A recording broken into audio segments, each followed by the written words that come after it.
Satsuki looking for that damage, finds him on the Diablo. Diablo forced it back out as their health drops low. The Immortal now is at 25% Back down here. Yo on the Greymane, gonna be the first to fall. But is it ETC? No, that's Malthael up there. A triple. The ley line used in the back, catching 3 people on top. That followed up by the APOC and the lurking on. Catching 2, but this time on is going to be the first one. Wow, did you see that mosh pit? 4-man mosh pit while on a conveyor belt. That was like a regular sushi. There's the lead, catches him in the mud pit. Time trap does pop. Mosh pit goes out. Ruben's still in trouble. Pops to stay a while and listen, but it's not going to matter. Here comes the bloodlust on the backside. The Bejewel gets under and then stunned. Oh my goodness! The combo! Getting shrunk down, ETC getting killed. He becomes dog food for the Greymane. I didn't think they had a chance. I thought it was all over. We said all or nothing, and they got absolutely everything.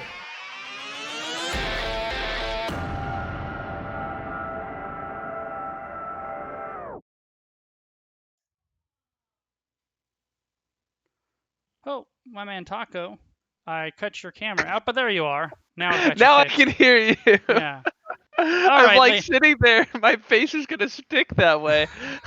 Luckily, I don't think anybody saw the face because I forgot I didn't have you on camera for a moment. But now I've got it fixed so people can see your glorious mug. All right, ladies and gentlemen, happy Thursday. It is Thursday, right? Every day is Taco Tuesday, so Okay. I don't know what you're talking about. Taco Thursday. I've actually been trying to. I can only cast basically one game a week. I've been specifically trying to hit the Thursdays because I know it's the most undercasted day, so I'm pretty sure it's Thursday. Happy Thursday. My Thursdays also became an extra available evening because of how my schedule changed. So I get because I don't work Friday mornings. I work Friday like afternoon into night, so I can do Thursday stuff too. So yeah, I was like, let's ease up the schedule a little bit. Well, So we both picked the same game. You're a casting animal, Taco, because we have a special doubleheader. After we're done with this set, Taco, a little later tonight, I believe 8 p.m. Pacific, correct? 2 hours from now. 2 hours from now, you will have a heroic matchup. So if you just can't get enough Taco, you can go over there at 8 o'clock. But here now, we have Division A East, and we have Phoenixes all over the place. That's correct. I'm so stoked. We have Phoenix Rising Diamond and ReGen Phoenix. I'm going to bring up the standings, and I hope I have the sound sources set up correctly so that doesn't mute us when we do that. Let's find out.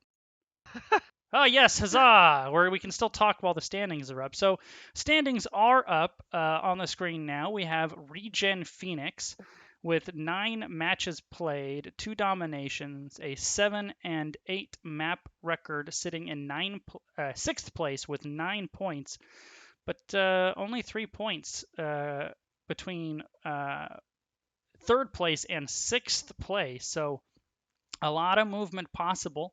ReGen Phoenix has been a little bit of the heartbreak kids the last couple of years because they have finished, I believe, 3 seasons in a row, 1 spot out of the playoffs. So fingers crossed for those guys. And opposite them is Phoenix Rising Diamond, a little bit further down the standings, but haven't played nearly as many matches. So plenty of opportunities for Diamond to climb their way up the standings, currently with 2 points and a 2-7 map record. So an important set for both of these guys to really secure their chances for playoffs, for ReGen Phoenix to climb up the standings toward the mid-top-ish of the standings, and for Phoenix Rising Diamond to grab that 8th spot, which is kind of the gap between 7 and 8 in the East right now is the big. That's big pretty gap. big. Yeah. But if you look also, because you mentioned that, so they had the least number of matches played in their division. So if Phoenix something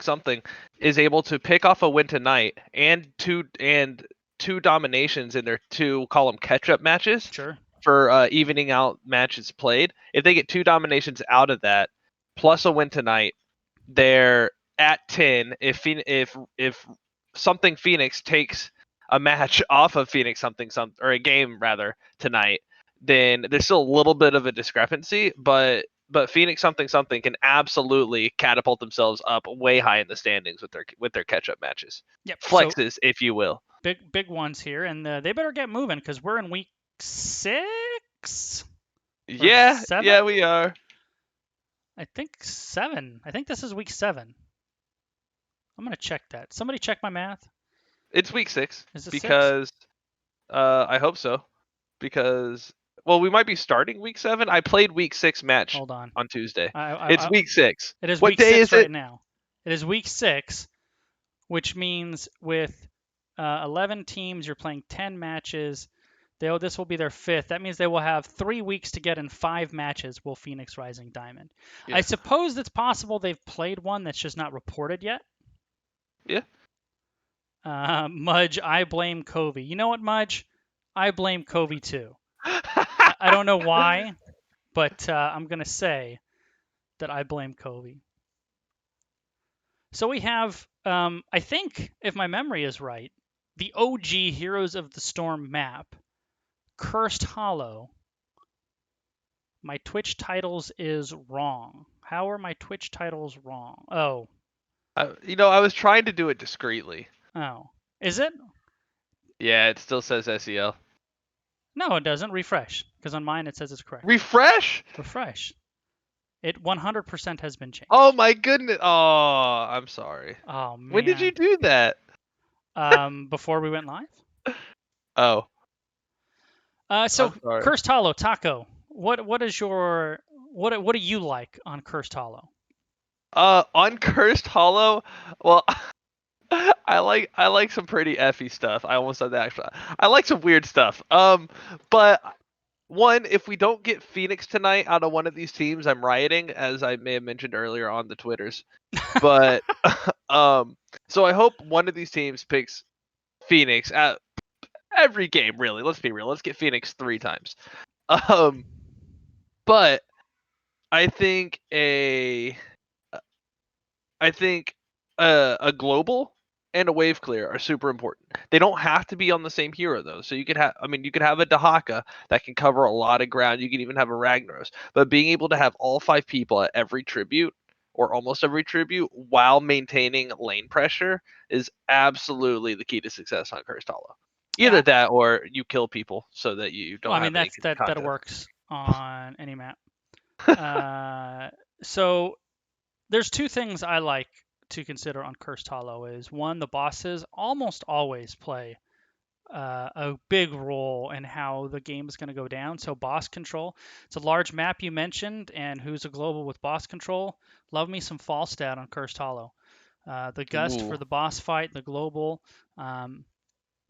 Also, tight corridor. So I like anything that can excel in tight corridors. Love me some Dibbles on here. Plenty of wall banging opportunities. Yeah. Planet Cracker counts as a global, right? Sure, why not? Okay. So Phoenix. I'm sorry. My life is a meme right now. Although talking about tight corridors, a good setup, Phoenix can actually get a lot of value out of either of his ults. He has the mobility across the walls to help avoid the restrictions, and also he needs to be removed from the game. So play him while you have the opportunity. Taco, I have breaking news. We have 10 players who have said they're ready to go. Cursed. So Wait, we're not just gonna sit here and talk about like stuff. We're gonna actually have a video game. We're gonna cast a game. I love casting games. I know, and this also shows I'm a terrible caster because I don't have new Oliobs, which came out today. Oh, I didn't get it. It was 5 minutes ago? Shh. It's supposed to be good. I'm sure it's good. Oliobs is always excellent, but I'll have to... I believe it's Diva Health Bars now. Yeah, I meant to do it, but then I had other OBS issues that I started tackling first that I was freaking out about, so Oliobs became secondary. Speaking of Falstad, first ban Falstad for ReGen Phoenix, so we will not see the dwarf on a bird. Yeah, I mean, we already covered why Falstad's good, and it could be just wanting to limit those globals. Maybe they know something that we don't about one of the other players being a really big Falstad.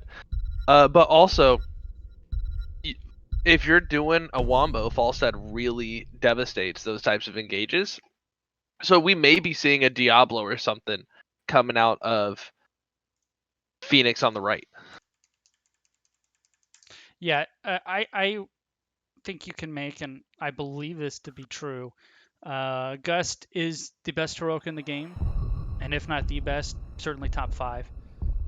Offense, defense, resets, the upgrade at 20. It's just so impactful. And speaking of impactful, Brightwing, one of the top supports in the game, and a global. Not going to see it. Phoenix Rising Diamond will be banning out said Brightwing. So no murder coming out of the Fairy Dragon, and no story time from ReGen Phoenix as well. Yeah, so Deckard, I don't know if you've played against new Mornados, but I can show you some pinches that have felt really, really bad, and being able to do that multiple times can Mornados rather at level 20 can just really trap some people into hard to recover from positions. So that's definitely something to look out for as well. Now, Sonya or to not look out for now because correct, yeah. And I've seen the Mornados. I think at level 10, first pick Chromie here for ReGen Phoenix. Level 10, I think the stay a while is just better than Mornado. So it's a long time to wait for Mornados.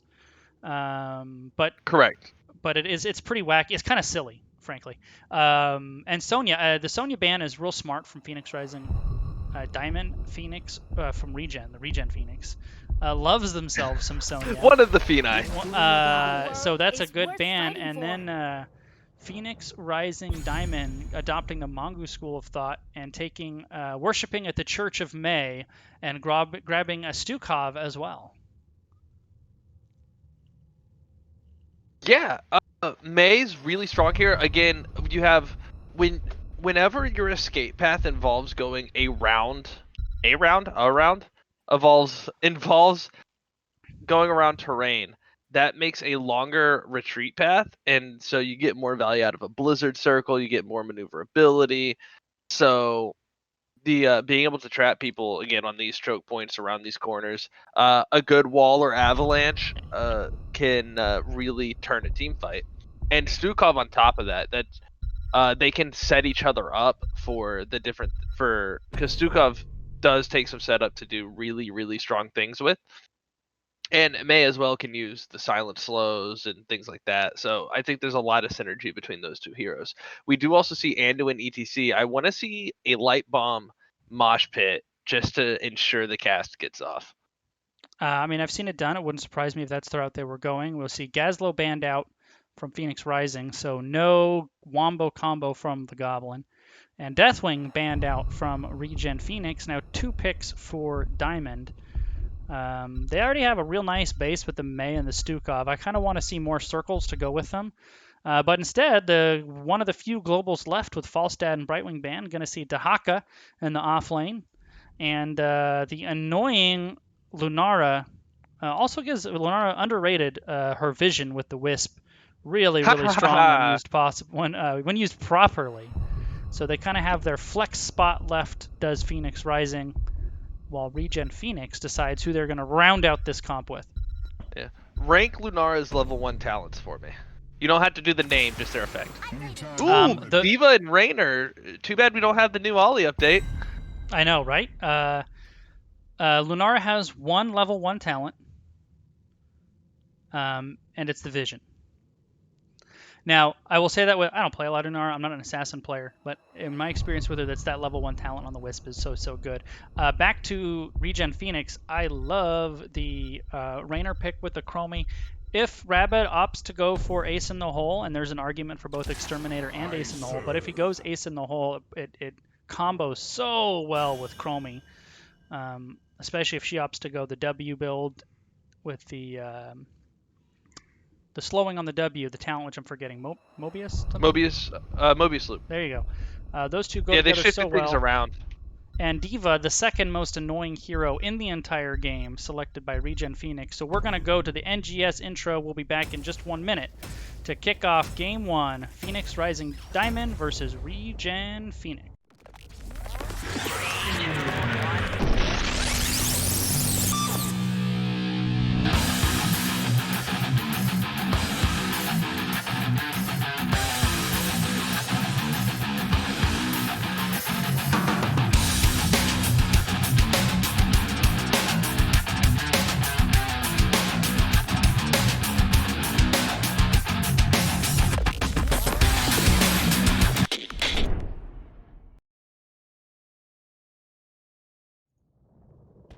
Prepare yourself for battle. All right, Taco, game number 1, Cursed Hollow. In the blue trunks, we have Phoenix Rising Diamond.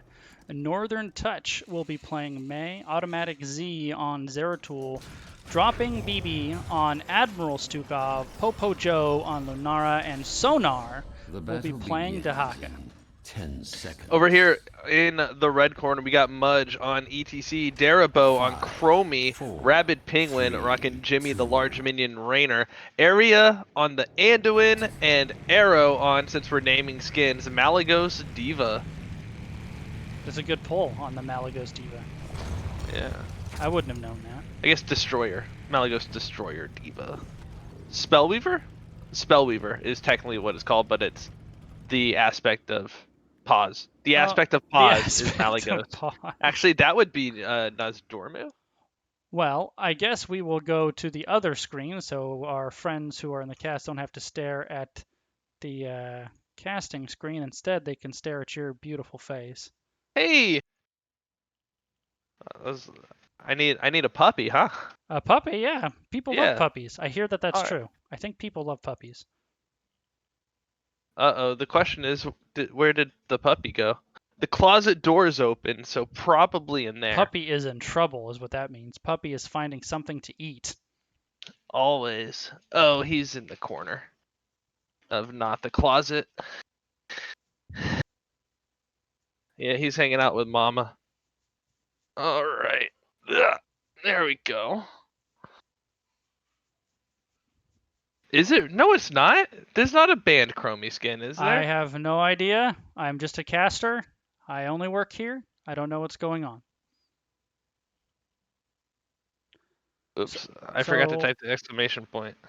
Well, oh, okay, there. Okay, well, doesn't matter. Are they? There is no banned Chromie skin. There's a banned Chromie talent, I believe, at level 20, but. That's correct.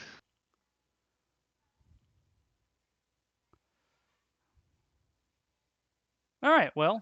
Jeez. All right, we're all good to go. I believe, we are going to be all good to go. Say goodbye to the puppy all, because I believe we're going to be going back to the game screen. Our players counting it down. Back to game number 1 for the traditional 5v5 skirmish mid lane. Mongoose, I forgot who's playing. Phoenix. Okay, it's been so long. That was a pause. It was a pause. So we do have mid-late skirmish is over. Teams breaking into their lanes. It will be the classic matchup of Chromie versus Dahaka in the top lane, while Zeratul will roam Diva in the bottom lane. Real nice tongue by Sonar to grab the Diva. Northern Touch is flanking, but he eats a Chromie time trap for his troubles. Darabo now safely soaking under wall. Yeah, I didn't. Everybody knows Chromie is the best offlaner, and if you look at a full health Chromie versus a half health Dahaka, it's really showing right now. Well, I mean, Chromie basically just safely wave clears from a mile away, dumping a bunch of damage into Sonar there, and the time traps really give her kind of the flanking protection there as well. Both sides have gone onto their camps. ReGen onto the bottom lane Siege camp, Phoenix Rising onto the mid lane Bruiser camp, in preparation for the first tribute, which will be spawning bottom side on Phoenix Rising's side of the map. More of a neutral area, but it is technically their side. Yeah, that's definitely about the camp timing is really good. Both teams getting those camps that are on the tribute side at the same time, and then flexing their way on up, getting the offside heroes, which is really going to favor the blue team. Getting those siege giants marching. Although it looks like, well, she's taken long enough that she's probably going to get it capped right about when she needs it. Yeah, that's going to give Phoenix Rising... Oh, did you see that reset? She just resettled. Who? Oh, no, I did not. I wasn't on it, but it won't take her long to burn down. I think it was intentional, though, to not have to worry about cap. I will say, though, the timing is going to work out great for Phoenix Rising Diamond. Basically, they can choose whether or not to leave Dahaka in the top lane to push, or if Chromie stays up there to clear that out, then Dahaka can burrow down bottom for a numbers advantage. However, ReGen Phoenix will have the mid lane pushing as well. So let's see how our teams decide to play this. Go ahead and drop our talent bar for what is likely to be some brouhaha over the first objective. Yes, you mean some brew. Ha ha ha ha! Exactly. I'm trying to work in some of the special words that we threw out in the caster channel today. What was it? Shenanigans and whatchamacallit. Darabo taking a lot of damage, forced to go tap. Kerfuffle. That's what's going to happen over this first objective. It's going to be a kerfuffle. That's correct. Do I need to pull up the word list? Oh, Dahaka going right in there, but he ate a power slide counter tongue on the Dahaka. Everybody low, but it looks like Popo Joe going to be first blood. ReGen grabbing the kill there. Zeratul and Dahaka both really low as well. First objective will go to ReGen Phoenix. However, and first blood. And first blood. There's the tongue on the ETC. Oh. I think he's okay because Arya is there for the leap of faith. Meanwhile, top lane, Giants did get a lot of value, Taco. Already taken out the front wall, and now exactly what we expected.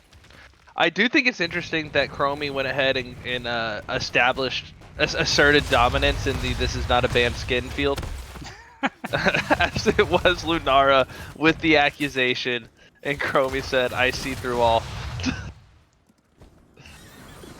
Time Walker joke. Come on, be there. It's okay. Killing me, Smalls. Right, forever.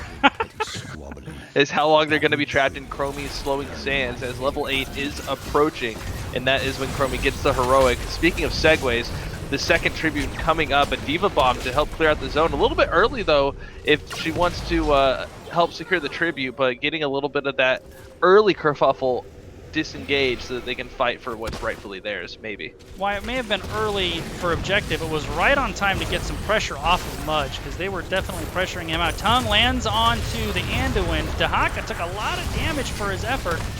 Arya now trying to fight off with Mei. Lunara is flanking. We are all over the place here, Taco, but ReGen Phoenix maintaining a real solid formation. Darabo taking a lot of damage in the back, and then, oh, a misclick there as he time-trapped himself. But once again, it looks like Phoenix ReGen, that is, getting the slight advantage here. Maybe Darabo trying to get the channel, and he will. So two first tributes over to ReGen Phoenix. Absolutely. Look for a hard disengage now from ReGen Phoenix because they are looking really beat up, and they got the tribute. Although I do think we need to ask ourselves if that was a misclick on that time trap. He may have been told by the captain to time trap the next person that walks in. That has happened. Shall we see who gathers in wow, that was a fast trip, Taco. That thing came up. I feel like the third one is always really quick. The third and the fifth one seem to be really quick. So questions to be answered here for ReGen Phoenix is they are not going to be the first team to 10. It's going to definitely be Phoenix Rising Diamond, so I would not be surprised to see them give this, although not if Zeratul gets picked off. He ate a lot of damage. 10. Oh, I completely missed that. Yeah, he kind of got caught in rotation. Looks like ReGen is giving a give call. Gave. It has been gove. Given. So, brought. Oh, there's the ice wall onto only ETC. Blizzard there. I imagine Lurking Arm going to be waiting for him as well, and it is. ETC in a lot of trouble. Then the tongue on the Dahaka, and he goes down. So a lot of R button presses there. Well, at least one of them on the ice wall to grab that ETC kill. He'll be out before this next tribute, though, and both sides will have level 10. It looks like Diamond, though, Phoenix Rising, they got caught by the Chromie Vision with their hand in the cookie jars. They were rotating toward the bot lane boss, and we'll have a boss exchange, I believe. So speaking of R buttons, we got Ice Wall on the Mei. Looks like Adaptation on Dahaka, Leaping Strike on Lunara, Massive Shove on Stukov, and Might of the Nerazim. Interesting pickup on Zeratul for Phoenix Rising. And over here on ReGen, we have Mosh Pit on ETC, Light Bomb on Anduin, that combo we were looking for. Hyperion on Jimmy, Slowing Sands on Chromie, and Undecided on Arrow. Arrow getting talent choosing lessons from my wife, that is not taking them. Both teams get their bosses, and it looks like the Oh no, I accidentally deleted my, or not accidentally, I deleted my ollie obs while we were loading in.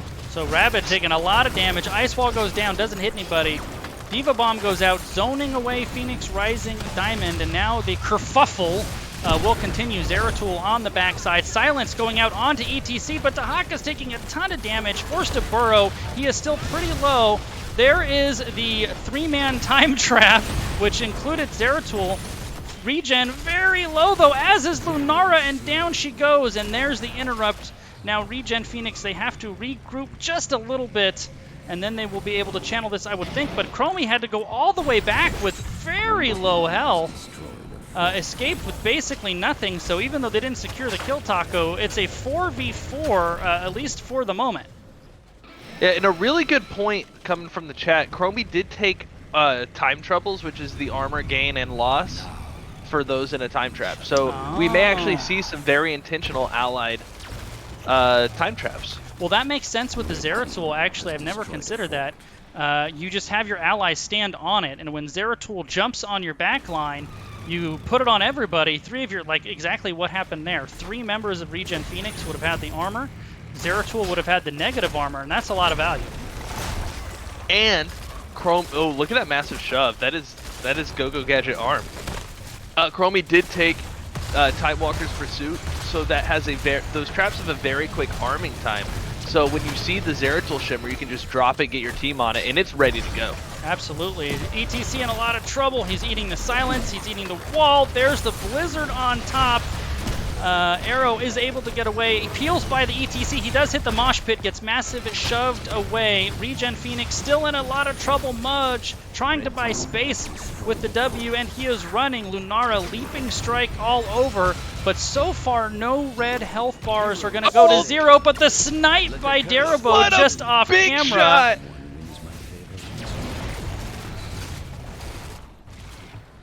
These fights they're so close, Taco, but it seems like Phoenix Rising just can't quite pull the health bars down to 0.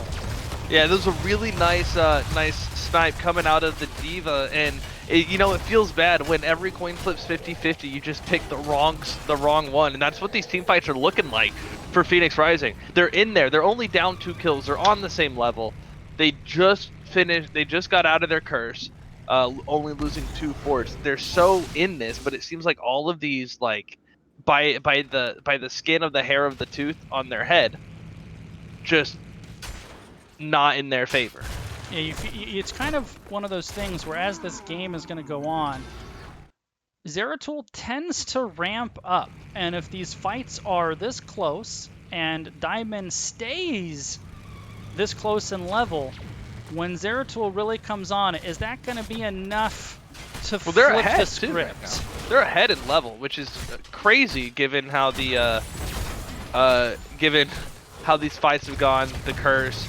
There should be an XP lead on ReGen's side right now, and probably Dahaka doing a loon's work here. Well, with that 2,000 XP difference. Yep, I just pulled up the stats, and you can see that is 100% what it is. Dahaka actually and Zeratul both. Number 1 and 2 in the game in XP soak. And despite the structure lead and the kill lead, that's the difference in about their 2/3 of a level lead, I would say, for Phoenix Rising Diamond. And I would think they're going to have 16 advantage when this curse comes online. Gather tribute or face my curse. Yeah, oh, it looks like May trying to either zone off a pick or get a pick, but right now it's 5v3 with a split off from Phoenix Rising. Dahaka getting that top fort, getting some push up there, so going to try to get some lane balancing. Going to burrow in here pretty soon. 13 seconds until the tribute comes up, and May getting to the other side of the Diva to protect the Lunara. Micro Missiles comes out. Diva finally picking that level 10 probably a while ago, but I hadn't seen it till just now. And ReGen just really bodying Phoenix Rising for positioning on the tribute. We're having to fall back because Dahaka in the back line. Zeratul coming in from behind, blinks over. There's the cleave. The Met goes down. A one-man mosh on the Lunara getting pushed back by, I believe, the massive shove. And ReGen says, you know what, not worth it. We'll back up. They have 2. Let's regroup. Yeah, they level 16 advantage, and ReGen Phoenix probably making the right call. They didn't kind of get what they wanted. Mudge timed the power slide onto the incoming Dahaka really nicely. They couldn't quite finish him off, and then they just went ahead and took their disengage. Now, however, Phoenix Rising Diamond, they are having a big-time boss advantage here, Taco. This boss is basically dead. Zeratul is scouting this out for ReGen Phoenix. I wonder if Diamond's going to have enough time to come up here. If only they had Vorpal, Vorpal Prison. Void Prison. Void Prison. They're coming up, but Phoenix will have enough time. I think that was probably the fact that D.Va was in pilot form, just able to add that little extra bit of damage. Yeah. Just knock those skulls off of that shambling horde. No, that's the guard. Great stone golem. What is this one called? I have no idea. It's called the Cursed Hollow Boss. Yes. So both teams are here. Blue boss is pushing on to keep. Red boss is pushing on to keep. Neither team seems to care about that, as this curse will be this trib will be cursed for Diamond if they get it. But ReGen Phoenix is in a much better position. The ice wall does not hit anybody. They do get the channel, but ETC is in a world of trouble. Light bomb goes out onto Arrow on the backside, catches 2. There goes the D.Va bomb to zone away the members of Phoenix Rising Diamond. Back into the mech. This fight kind of all over the place.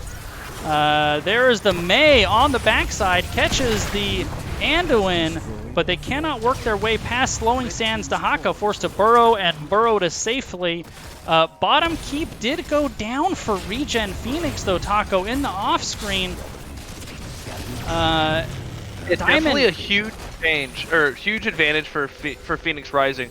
ReGen got the tribute, which is what they wanted, so as not to be cursed and have a boss pushing into a curse.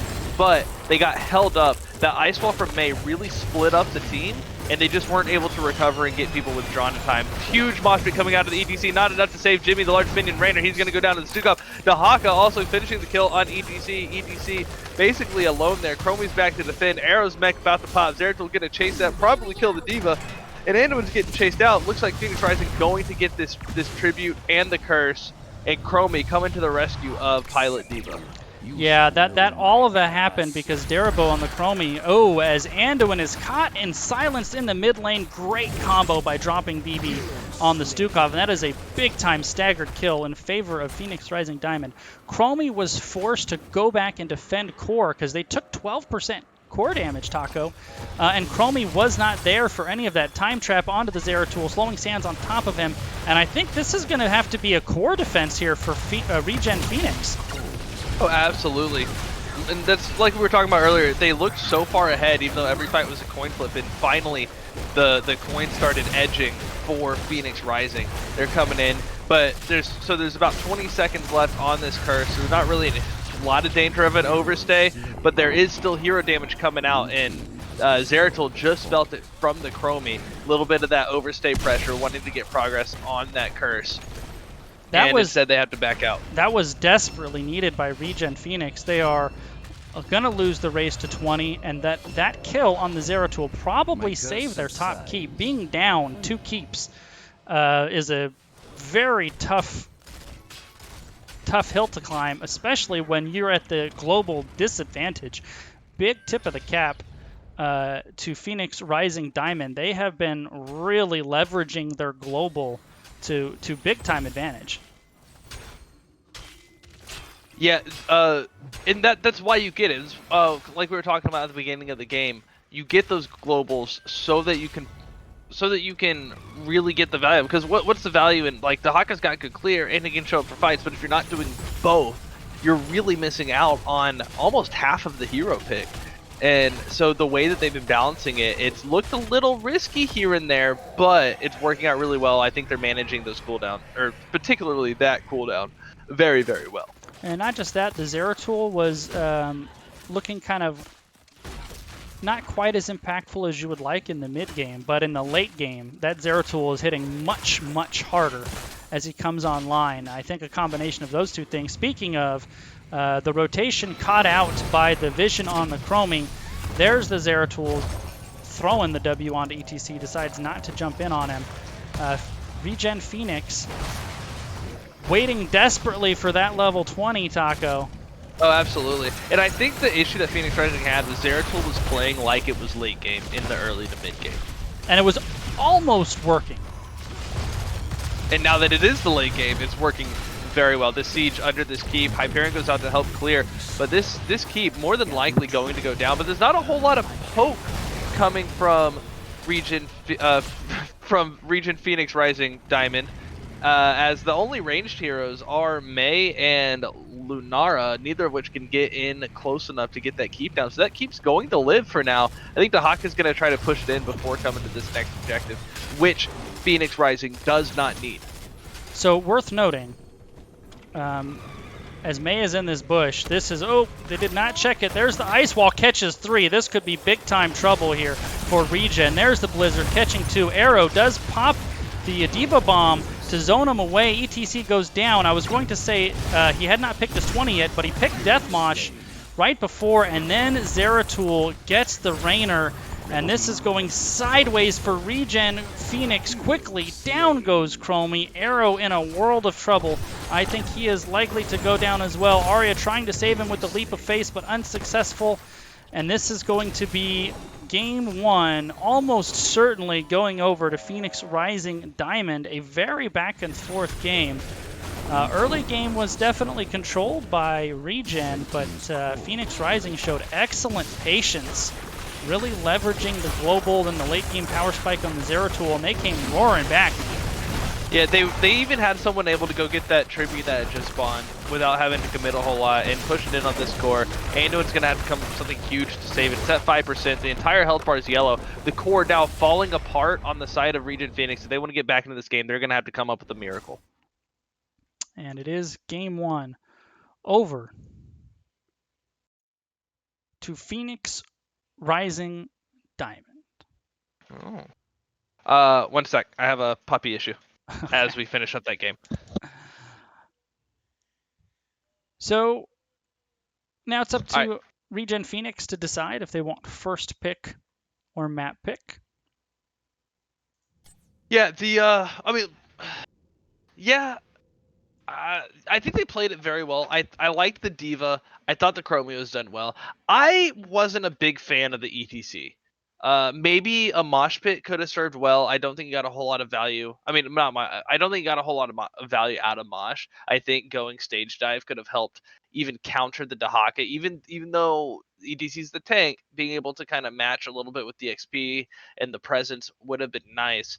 And if you look at the damage, like Phoenix Rising came back into this game pretty late, but Lunara leading the way on damage really hard, and then Zeratul being just behind Chromie, and Zeratul's an in and out type of a hero. So I don't think ReGen really had the damage mitigation, damage prevention, whether through beef and brawn or otherwise, to quite deal with that into the late game, as we saw. Although their positioning was good, the Chromie, the Rainer got a lot of value off of each other. I just don't think that I don't think it was cohesive enough to keep the important parts protected. All right, well, we will take a quick, probably about a minute long breather, and then we will be back for game number 2.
Polyobs is back while we're let's see observer. Well, we are replay. back, Taco. We are back for game number 2.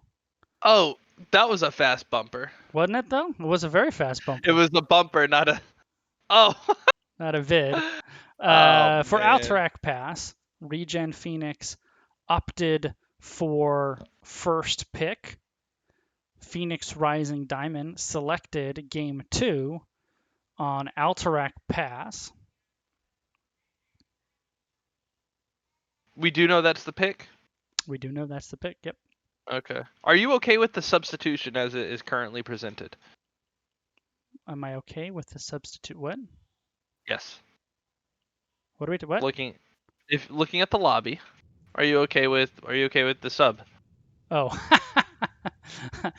I don't think ReGen Phoenix would be happy with my supporting if they wanted to take area spot. I think that is definitely a downgrade for them.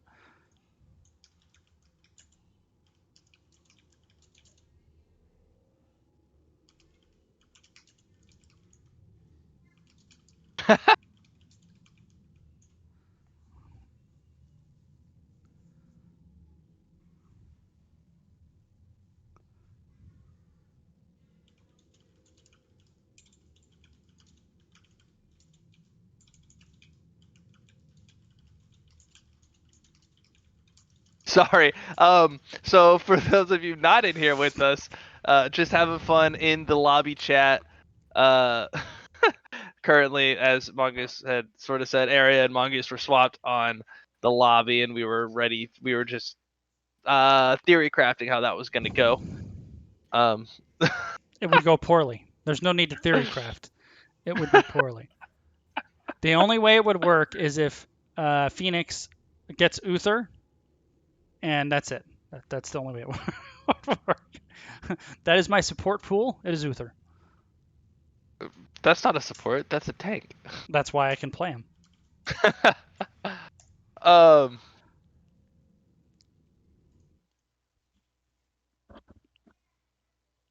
Oh, cool. So I was looking through the Ollie changes, and Chin Suicide with Stagger will now correctly show for the benefiting team. Oh, Because the important things. All right, Alterac Pass, one of the newer maps in HOTS.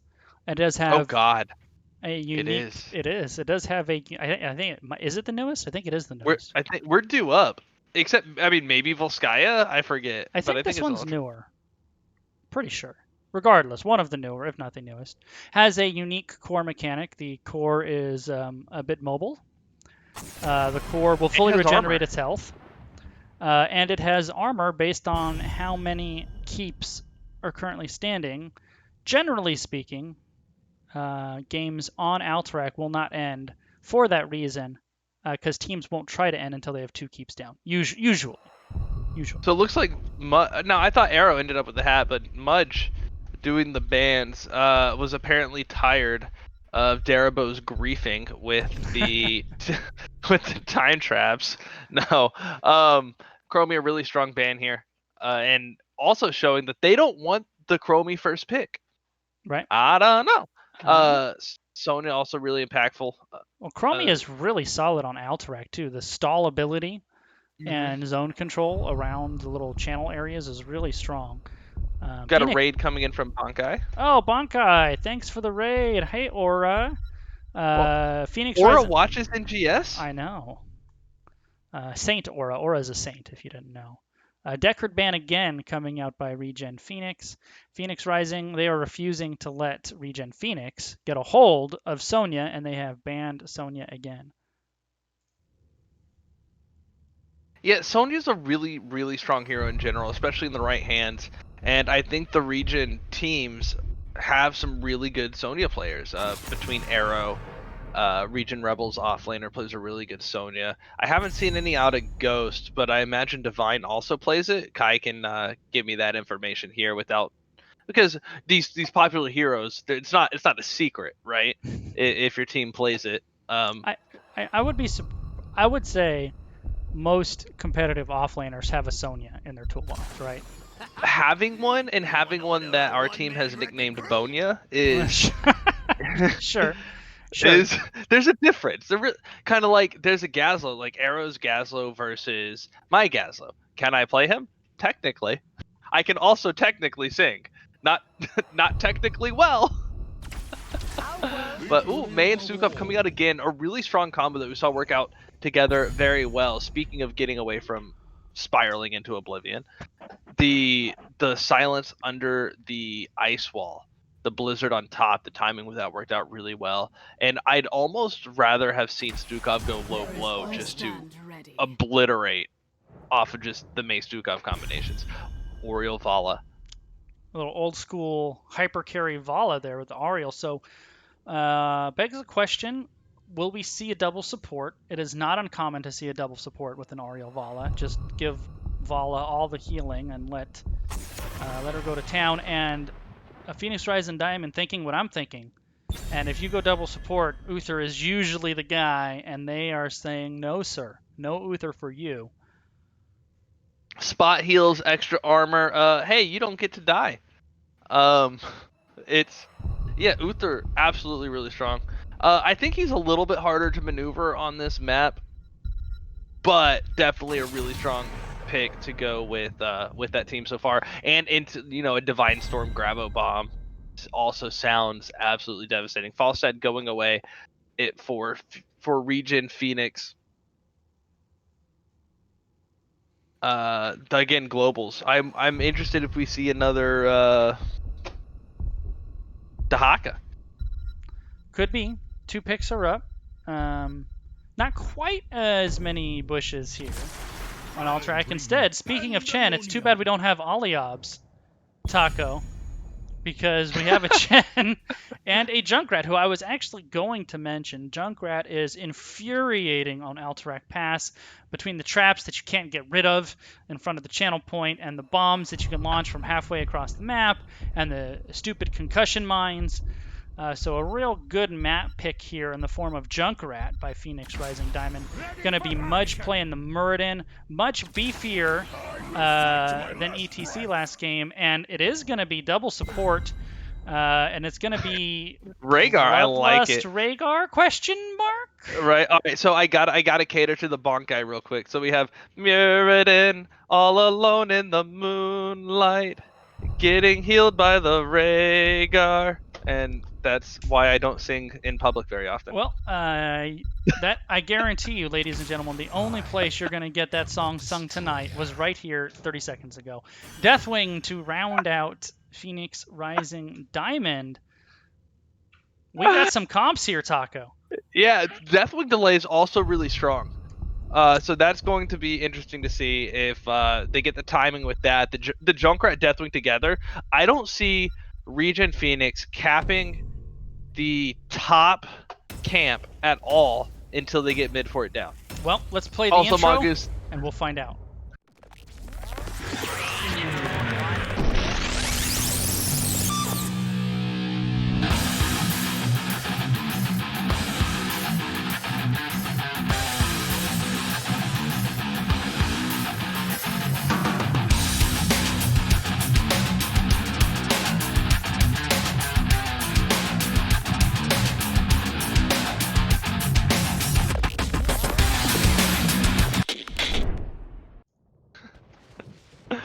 All right, Taco, now that everybody has been scared away by your singing, it is just you and I here for game number 2.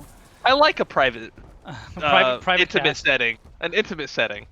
We have Phoenix Rising Diamond hoping to pull off the 2-0 victory and secure 3 points in the standings. It's going to be dropping BB on Admiral Stukov, Northern Touch back on the May, Automatic Z on a Junkrat, Popo Joe on Deathwing, and Sonar on Chen. Not just Chen, a zebra riding Chen, not a hero I've seen in a while. Phoenix Rising Diamond. Sorry, chat. I love chat. Red Penguin on the Vala with the hat. Darabo on the Oriole, not Arya. Oh, right, because Rhaegar. Mudge on the Muradin. Arrow on the Gazlo, and the actual healer Arya on the Rhaegar. Getting ready for some camp clear. Oro, not Vela, thank you so much for the not insult. a little bit of a skirmish, Mongoose. How do you think this early game's going to go? Looking at these talents, Muradin's the only one with real stacking because Chin went Globe Quest, which isn't a real stacking quest, right? As far as going mid. What do you think this early game's going to take, especially looking at the delay that we have, especially level 7 out of Deathwing, but all game out of Junkrat? How does ReGen get the advantage? Well, I think the early game is going to be favoring Phoenix Rising. Deathwing in particular is strong early game. The tools that they will need to get rid of him are not going to come until a little bit later in the game. So I think the biggest thing for ReGen Phoenix is to be patient. Just like Phoenix Rising was last game, they were kind of, quotey fingers, losing the early game, but they really weren't when you kind of look past how the game felt. And I think that's going to be the key for ReGen here, is to be patient, to let their tools come online, and just kind of stay close into the mid to late game. And I think that's when you're going to see them really come online. Yeah. Patience is a really hard word to spell in this game. We'll say, though, Arrow is having his way with this Chen in the top lane.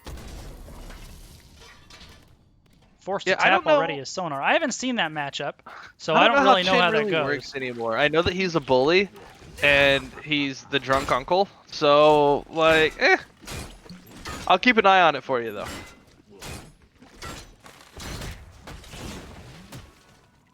But even with Chin jumping onto Gazlo, Gazlo's still just walking forward. Yeah. Deathwing in the Rhaegar offlane is going interesting as well. The classic offlane matchup of Deathwing versus Rhaegar. Right. Our scouts report that the hordes keeping some of our soldiers prisoners. Yeah, I just don't think Rhaegar has the damage output to really do much with this. Yeah, Deathwing with a lot of clear, large health pool, and is able to regen his own health pool pretty well, especially with that armor, with that Molten Blood level 1. I don't think Rhaegar gets much progress. Nope, Arya's just got to play safe, clear lanes, and soak XP, basically. But Popo Joe is going to get a lot of work done down here, unless Arya has help. He already got his towers taking a fair amount of damage. Both teams, though, Taco, right on point with these camps. This is the second time they've both taken them. You can check out that levels for both teams is identical. Yeah, really, really tight XP gap right now, and I think the only difference we're seeing is just the amount of time it takes to one wave clear and then the other. But the XP lead a little bit in favor, very slightly, for Phoenix Rising. If you look, Chin and Deathwing just on par with each other and getting all of this XP. Yep. Definitely. So this game has basically been kind of very scripted, I think is a good way to put it thus far. It's not really breaking loose quite yet. Frankly, neither team has even looked at the objective. Darabo, though, taking a lot of damage. I had to check to make sure it was actually up. Yeah, as I said, neither team has even looked at it.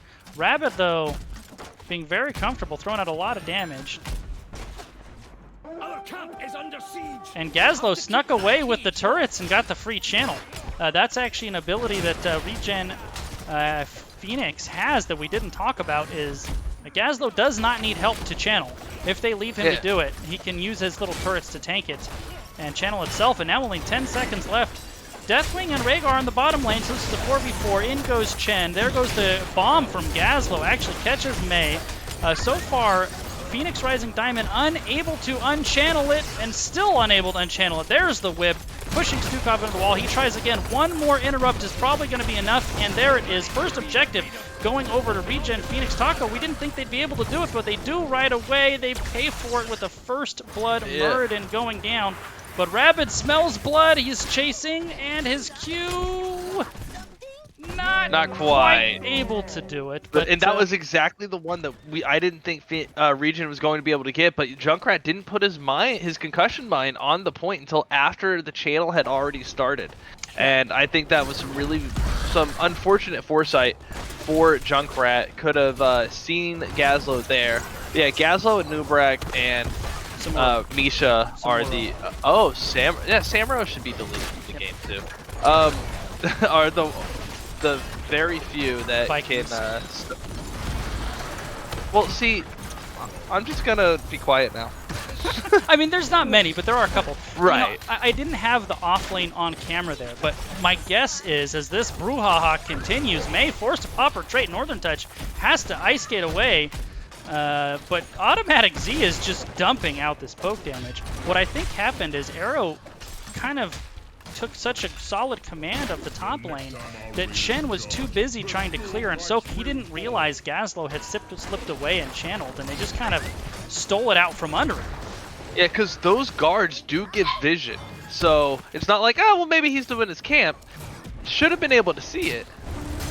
Arya's she's doing a great job of holding her own. I mean, she's gonna lose the lane, but I think she's done as well as she is going to do. Level 10s are here. We have 4 Phoenix Rising Diamond, Ice Wall from May, Riptire from Junkrat, Chen to be determined. I would imagine it's gonna be Panda Pals. Flailing Swipe from Stukov, and Bellowing Roar from Deathwing. Yeah, and over on ReGen Phoenix, we have... Oh, which one did you say wasn't picked yet?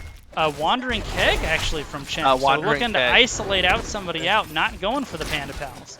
So we're looking at Avatar. Oh yeah, I guess Panda Pals could do it too, huh? Avatar, Gravel Bomb, Crystal Aegis, Reign of Vengeance, and Bloodlust just now picked and probably about to be popped for ReGen Phoenix. Never mind, Rhaegar wandering off. Arya and Popo Joe were just having their own game here in the bottom lane. I do have good news, Mongoose. I found the word list, and ain't no whippersnapper gonna tell me about this Codswallop. A little forced, but it was there.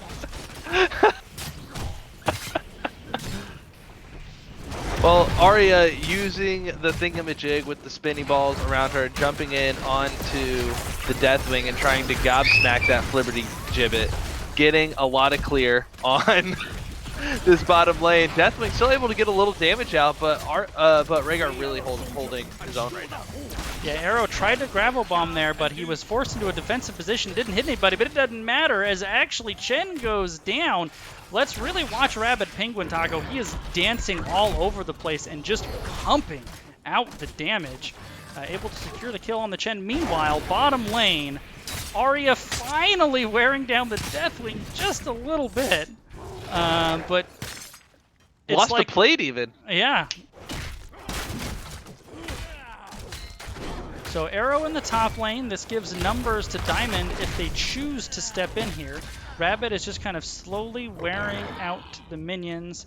They are all dead now for the moment. So Phoenix can force in there if they want. They do have level 13 talent advantage. Chen now showing in the top lane. So a lot of poke potential here for Phoenix Rising Diamond, especially with Chen showing. Both teams now at level 13. Muradin eats a root. Dwarf tosses to safety.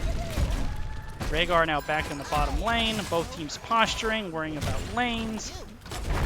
Really important to see now. Chen does have that AoE shield on the Drunk Uncle ability, so that's going to help mitigate a lot of the poke, a lot of that damage coming out from the Vala and the Gazlowe until there's an actual hard forced engage. But the Blizzard and the Icing coming through, trying to zone off Mudge, Wandering Keg getting rid of the battery combo, and Gazlowe just walking in like nobody's business.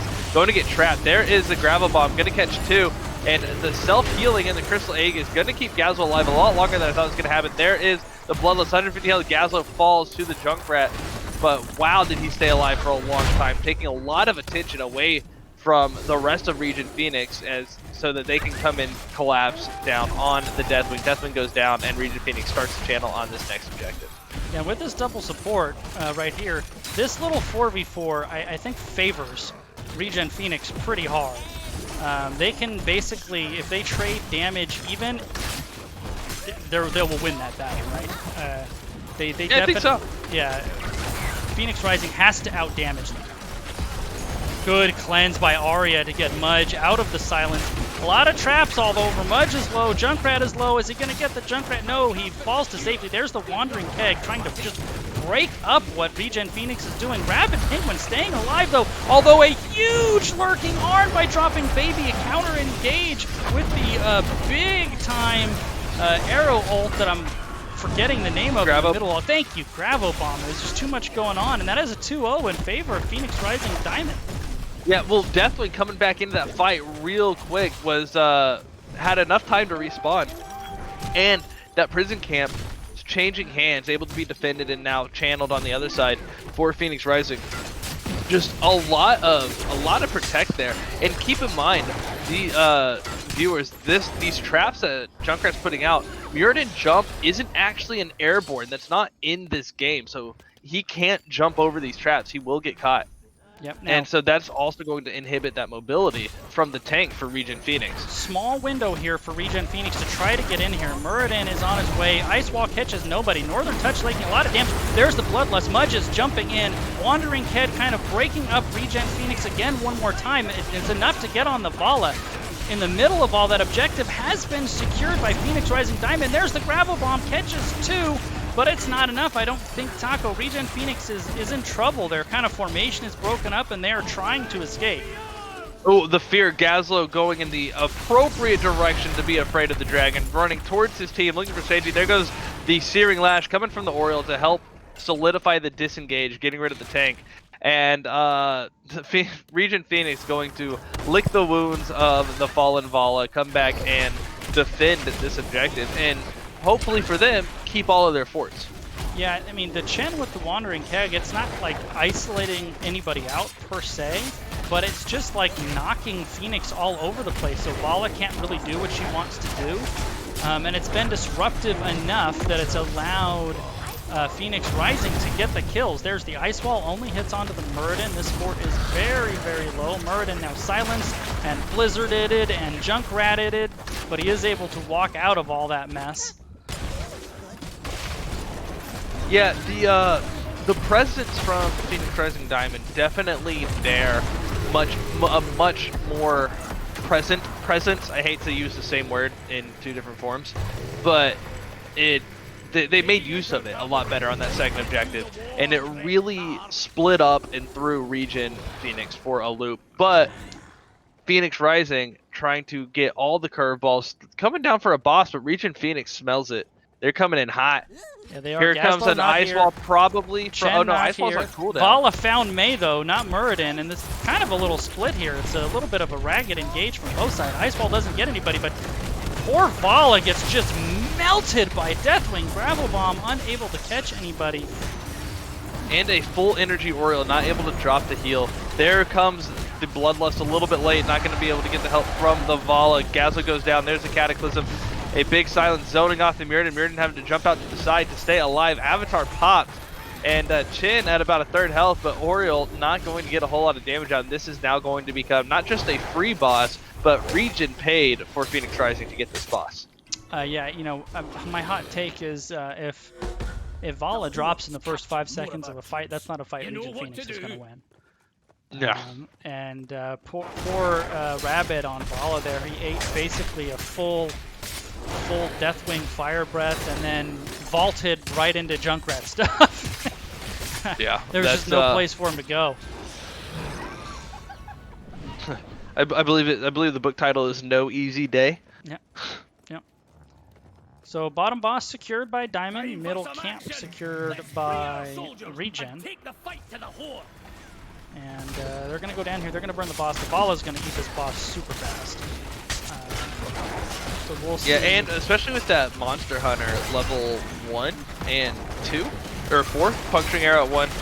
And this boss isn't even going to get a hit onto a tower? No, they literally killed it before it got to tower. Yeah. Monster Hunter's 1, puncturing arrow's 4. This mid push uncontested. Instead, they're going to get top boss. Meanwhile, ReGen is here. We know this camp is the real boss. ReGen has to smell this one too. And boss is only half health. They have all of their cooldowns. They should definitely, you know what? They're saying we'll take this instead. They might leave one to defend and try to contest, but that boss is going to fall here shortly. Yeah, Popo Joe was sent down there to delay, but he was just a second late and unable to do so. Now, an interesting dynamic. How long is ReGen Phoenix going to ignore that boss for? Both teams are here. It is a 5v5. Ice Wall hits nobody. Muradin in pretty deep. Arrow's got to be looking for the Gravel Bomb. There's the Crystal Aegis to save Muradin from the silence. There's the Gravel Bomb. It catches 1, 2 if you count Deathwing. This is looking a little better for ReGen Phoenix, but there are low health bars on both sides. Northern Touch with a huge Blizzard turning that fight, and it is another 2 for naught in favor of Phoenix Rising Diamond, and the objective. 8.9 seconds left. Arya running for her life, but gets roots, gets silenced, and down she goes. Yeah, Northern Touch actually changed up the Mei build between game 1 and 2.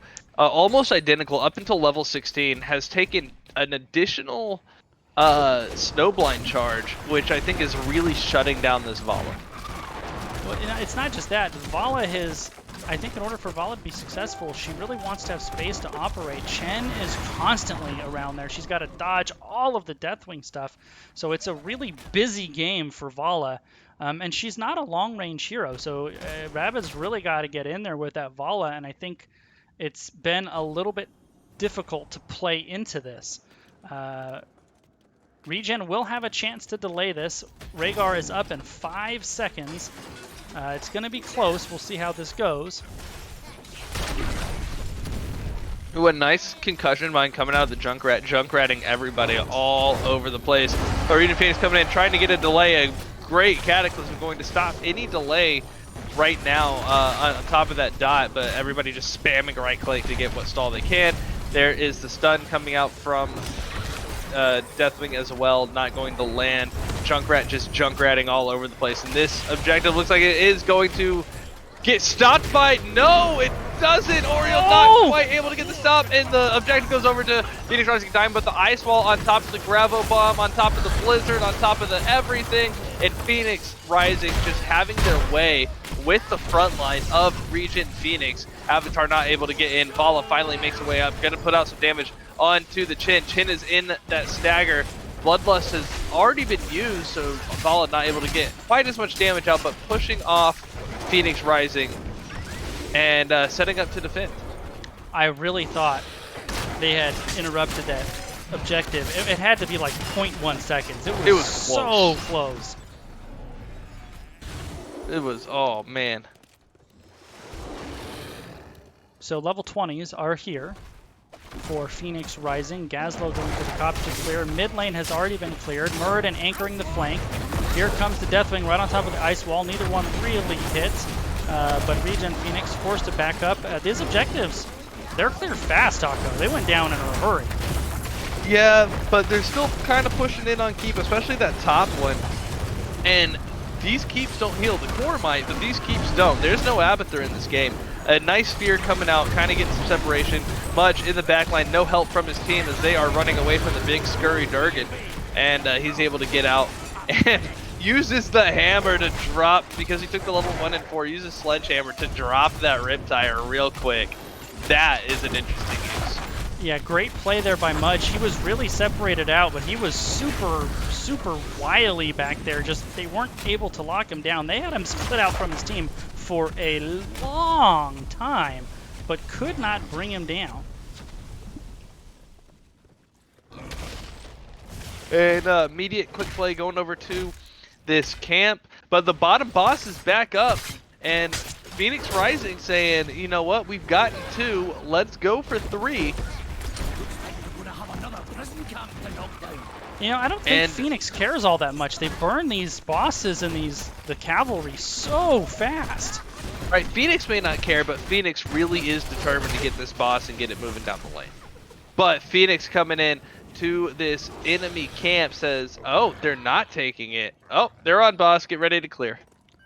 Mid lane pushed in very deep by ReGen. They are on the verge of 20. We'll get it momentarily. Move into the boss lane to clear it out. I assume Phoenix Rising is going to probably grab their mid camp on their way, maybe? Question mark? Possibly? Bro, I was hoping that when Muradin jumped in, they're like, oh, they're not here? This is mine now. I have thought about it, but they didn't have vision of where Phoenix Rising was. They had to have known. Yeah, but you don't know exactly, and that's a lot of risk for not a lot of reward. Well, yeah, you're right. I mean, this camp is pretty easily cleared out, but it is, generally speaking, stronger than the boss. Speaking of which, the top boss is now also up. But I mean, look at this is 20 minutes in the game, Taco, and they still killed the boss before it did anything. It literally did nothing. Yeah, the clear again. That Monster Hunter is just so strong on Vala. Well, and Muradin, and that's too. an interesting, and Muradin, absolutely, that Sledgehammer. But Monster Hunter's still an interesting pick to me on this map. That's like playing to lose the objective. Or just or playing so you have to just ignore boss. You don't ever need to worry about it because it's irrelevant. Yeah, but I don't know. But at level 1, I don't know that there's the foresight on the bosses there. I would be interested to know about that talent decision. So 24 seconds. Phoenix Rising Diamond on the way. Did they trade boss for objective here, Taco? It's going to be close. It's going to be 10 seconds-ish, 12 seconds-ish. ReGen has to stay alive for 10 seconds. There's the Cataclysm going in hard. There's the Ice Wall splitting out Rabid. Aegis goes onto him. The stun hitting the Blizzard anyway. There's the Gravo. It does catch 2. They have channeled, though. There's the objective channel. 4.4 seconds for a re-channel, and I think ReGen has to back up. They are far too low to continue this. They have time to regroup. And that's the cool thing about Stukov. He can heal his team while channeling something else because boogers are contagious. Mudge trying to buy some space for ReGen, and he is. Stukov has dropped. We'll see if Phoenix Rising wants to pause. That's up to them to do so. Top keep did fall to the boss. ReGen will regroup, and I assume go back in here in a moment. Stukov has rejoined. Dropping is back into the game, and ReGen, yeah, just definitely on that keep, trying to get that extra damage. Darbo saying, no, it's mine, leave. They have to. ReGen has to get in on this with all of the delay and AOE. That their window here is very small. Absolutely. I'd almost rather see Gazlo just flank and go cap. Oh, big Horrify coming out by Deathwing, splitting out Gazlo and Muradin. Arrow is really split out. The Gravel Bomb catches nobody. Someone channel! The channel is being completely broken up by Chen. 2.3 seconds. Rabid is going to go down, though. There he goes. Objective is captured. Oh, this is a rough spot for ReGen. Mudge does pop the Avatar, and Dwarf tosses to safely. Here comes the Cataclysm right in front of Ariel. ReGen now in absolute desperation mode. Yeah, Avatar is popped. Deathwing looking really low though. This might be a good time to go ahead and just crash on Deathwing, get him out of the fight for a while. Phoenix Rising backing off. Deathwing taken to the air. He says, "See ya." Going back to my Black Iron forges in Black Mountain. As the objective starts pushing in, the Raiders, the cavalry coming in, and no Vala for the clear. No, Vala going to be up in 10 seconds. I think this is going to be at least one, probably 2 keeps falling for ReGen Phoenix, and then it's going to be a core defense. Core is already down at like 75% health, Taco. Mid keep falls, and now it is no armor. The Alamo here. There goes Bloodlust. There goes all the buttons. The core is melting fast. That is going to be game number 2. And the over to Phoenix Rising Diamond and the domination as well. And that's exactly what we're talking about at the beginning. For Phoenix Rising Diamond to get back into a comfortable spot in this season, this is the kind of play that we need to see out of them.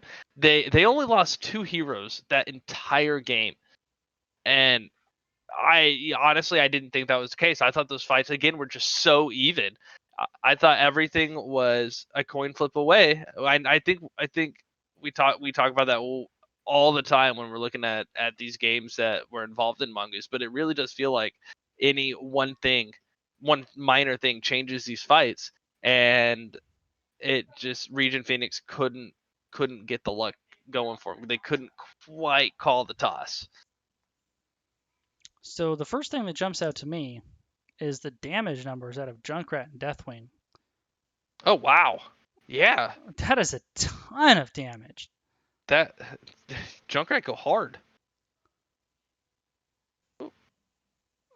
I mean, that's a lot of damage. I don't know what else is. That's almost double the Vala's damage. But those blinds coming in big, the shield. I mean, damage will still show up when you do it to shields. But Chin shields, the Mei blinds, the stuns, the silences, the fears. Vala had a whole lot to play into that she just couldn't get past. And you didn't even talk about the Wandering Keg just in the middle of everything was just so disruptive to what they were doing. Yeah, dropping BB messaging me about an interview Sure, let's because they didn't get the message earlier that this is your cast. just tell him lobby 1 and we'll meet him in NGS. Yep. Well, hold on, let me make sure it's open first of all. Yeah. Yep, tell him NGS lobby 1. And I'll meet you in there. All right.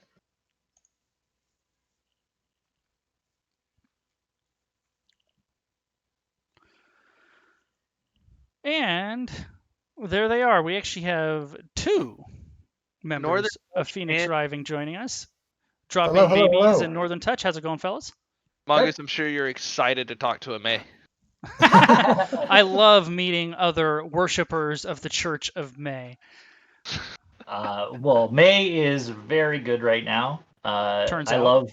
I love Icewall just setting up engages, although I don't think that was my best couple engage games I've ever had, except for maybe the end of that last game. Or sorry, You the got end some of the good first splits. game. You got some really good splits. Yeah. Yeah, but it's such a low cooldown. You kind of throw Icewall out there now, and I think she can get out of any situation. So she's definitely a good character, especially into a lot of what's in the meta right now.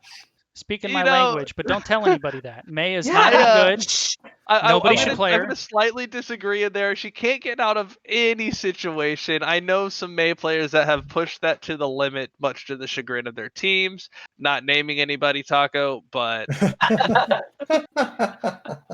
Yeah, we love May. We prioritize her a lot. It's one of Northern's. It might be your strongest character, actually. Would you agree?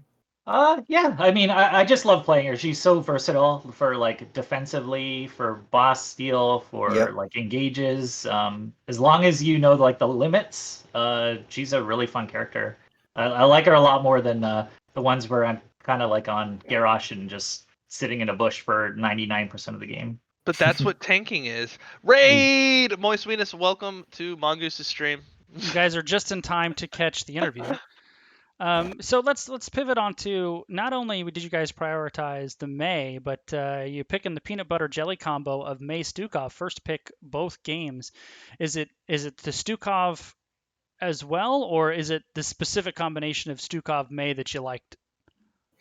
Well, so as the drafter for PRD, I'll speak to that. And May and Stukov, I really like for 2 reasons. One, they're obviously very strong, and they don't say anything about your draft whatsoever. Picking May Stukov, it doesn't say you're going to go dive. It doesn't say you're going to go back to front. It doesn't say you're going to do a Zeratul last pick or anything like that. It's very innocuous. The second reason I like to pick it is it's probably our strongest characters. I know I've played mostly Deckard this season, but I'm actually probably closer to a Stukov one trick than I am a Deckard. And it's just power picks for us. One more reason that I'll add on is in our scouting, we know that Arya, their healer, does prioritize Stukov quite a bit as well. So in addition to all those other reasons, it's also kind of a ban, if you know what I mean. Absolutely, can confirm Arya plays a mean Stukov. Indeed. Let's go to game number 1. The first 50% of that game, the team fights were pretty close, but it kind of felt like you guys couldn't quite get their health bars to 0. They won the first 3 or 4 tributes. They kind of won the close-ish team fights. But then you look up and you're actually up in level.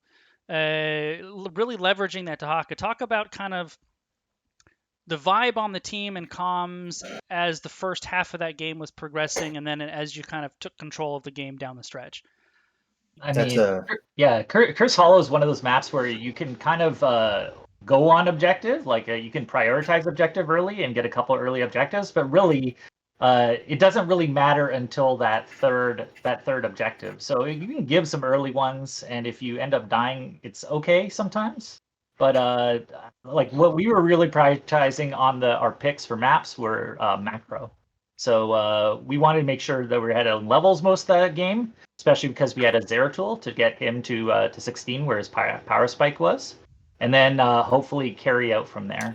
So stall the objective as much as possible, fight without dying, hopefully, and then take them to late game and push out lanes as much as possible because they're going to have a hard time catching up after that. Well, that's pretty much how it played out. So kind of went to game plan, if you will. Game 2, last pick Deathwing. Was that on your radar the whole time, or was that kind of an adjustment given what they were showing? That was 100% Popo Joe. He's our newest addition to the team. You may know him as Blue Oyster from Probius last season. Sure. And he has helped me a lot in drafting. And I'll be completely honest. When it came down to that final pick, I just told Joe, I have no idea what the heck to do. I just trust your gut. And he picked the Deathwing, and man, did he carry on that. Like, he did a phenomenal job on that character. I was really enjoying watching the duel between Rhaegar and Deathwing. That's not something you get to see a lot. And they were both Arya and Popo Joe were playing it so well. It was really fun to check in on it from time to time. That's not really an offlane matchup you see a whole lot. I mean, yeah. If this was like 2 years ago, Rhaegar would have been in an offlane in a lot of games, right? It's funny. You could actually play a Rhaegar in offlane because of his clear is so fast, and you find a lot of people like Storm League stomping by picking him and just going offlane and soaking as much as possible. One of the only healers that can do that. So, not surprised by that. But the Deathwing was actually really good for us because there was a lot of boss control on that map, and basically we pressured out bosses, and they couldn't really invade versus the characters we had, the Mei and the Deathwing especially, and the Stukov. And then they went for Shrine, and then we contested Shrine, and you usually could force them off that because bosses were going into their keeps and into their forts. So according to the standings, you guys have 4 matches. Are those unreported matches, or are you guys just a little behind in the matches played? I'm curious. I think it's a combination of the two. This was our first flex match. We have our next game scheduled for Monday, so pretty quick succession after this. And I'd say generally, like, we got the hardest teams in the division out of the way early and lost to them, so that was fun.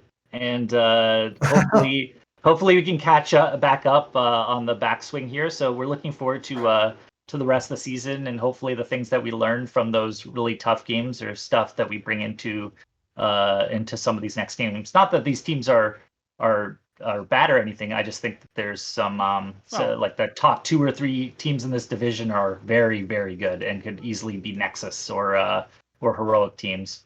I mean, every division has teams that are a little bit stronger and a little bit weaker. That's just the nature of any kind of organized competition, right? That's for sure. Yeah. So. Yeah. I believe, correct me if I'm wrong, this is your guys' second win of the season, but first domination, correct? Yep. Yeah, that's correct. Correct. So you kind of preemptively answered my question, but I'll ask it anyway, which is just slightly more than halfway through the calendar. You guys seems like you're starting to peak at the right time, feeling good down the stretch. Yeah, I think like our goal at the start of the season wasn't to like win this division. We came like basically 2 seasons ago we were in C division, and we worked our way up to be in A division, and we just wanted to make some waves, hopefully get into playoffs. If we get like a middling seed in especially playoffs, I think anything can happen in a playoff set. So getting into playoffs is our goal right now, and anything on top of that would be gravy. Well, picking up 3 points in the standings tonight will certainly bring you closer to that. That's it from me. Taco, any questions from you?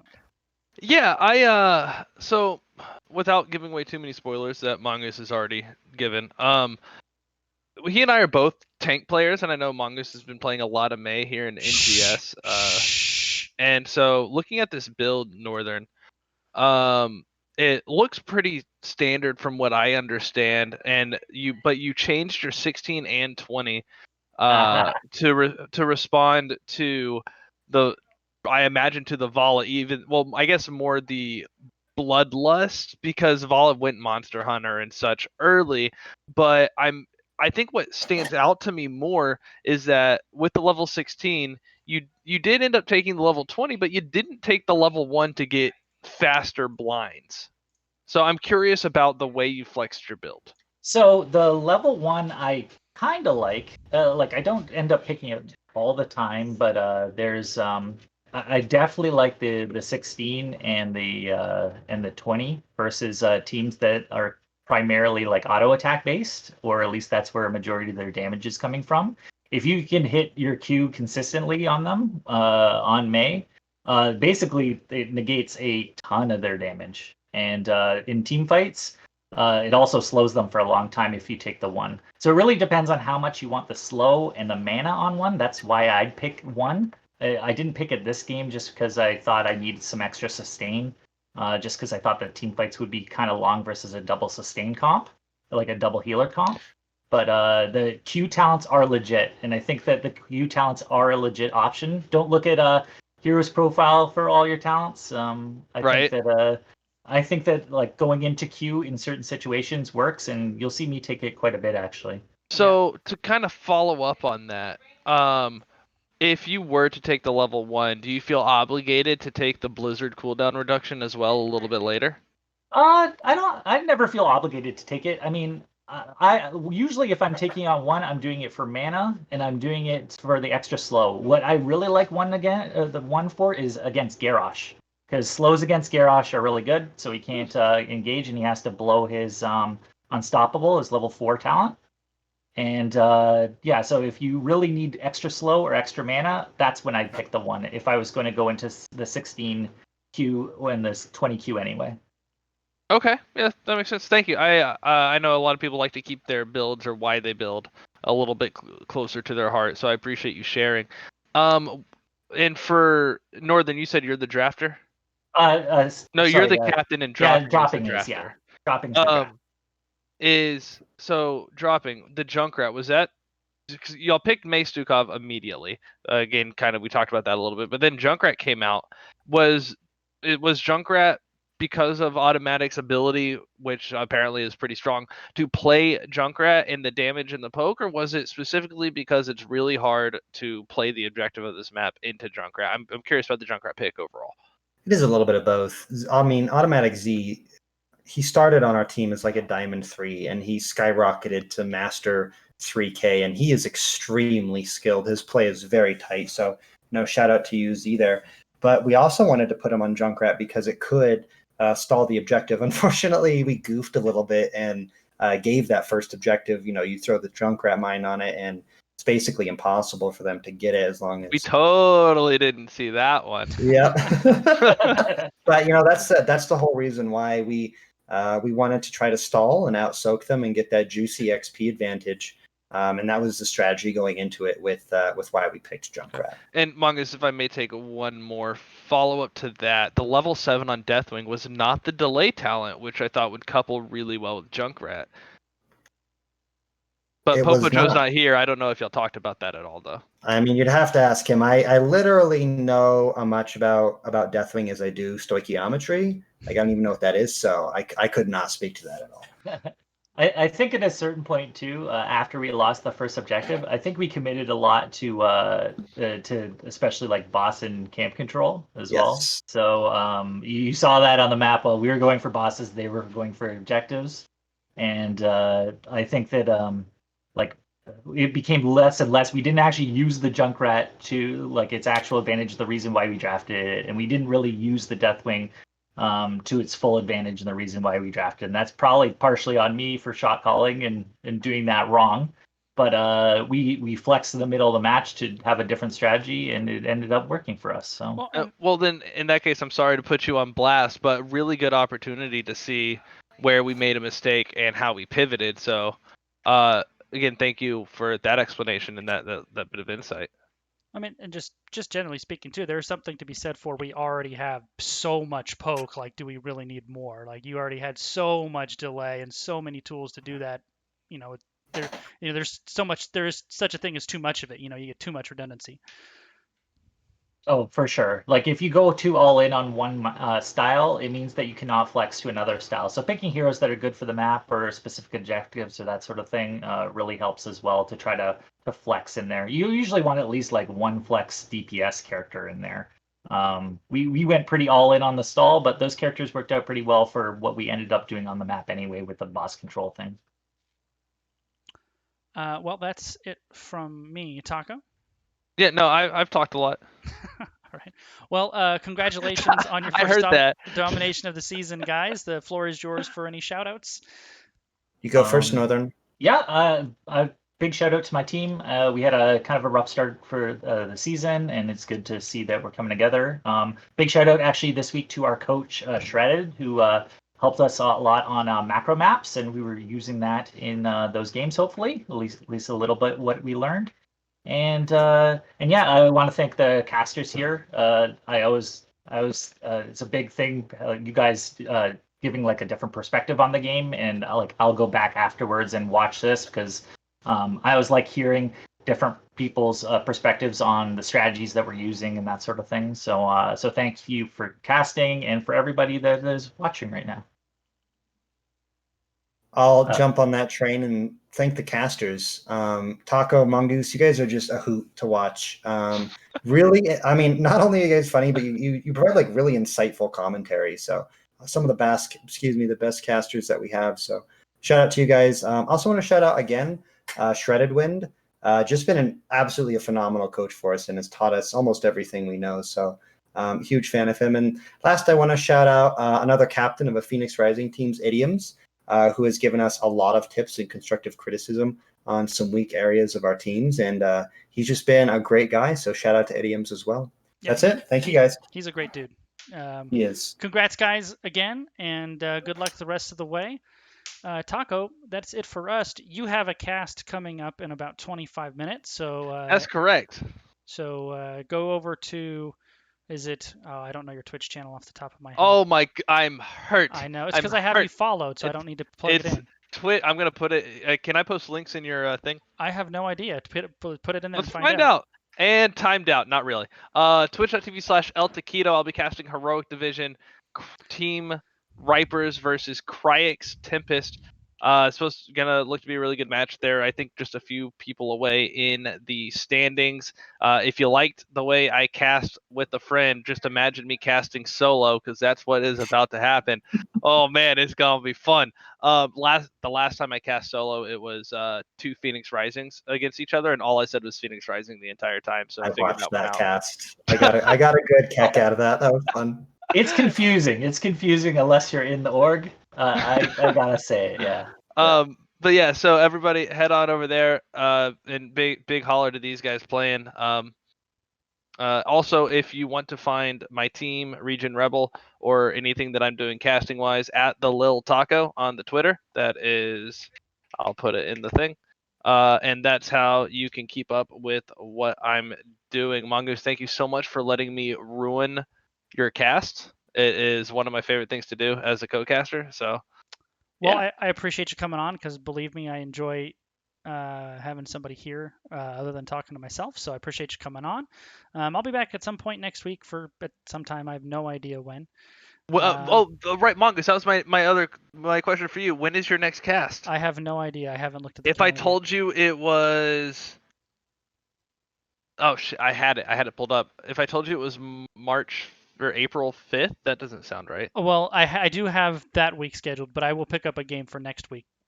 Some game next week. Isn't that next week? Is it next week?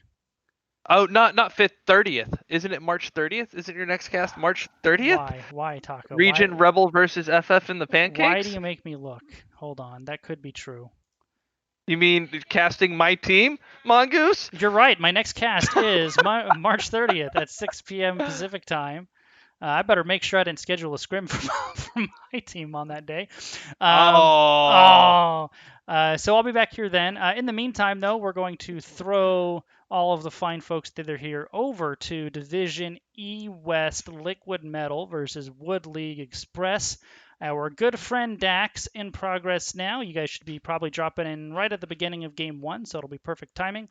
But be sure only to stay until Taco starts and then go visit him. Then come see me. That's correct. Can you put like a time delay pickup on your raid? I don't think that's true. I don't think I can do that.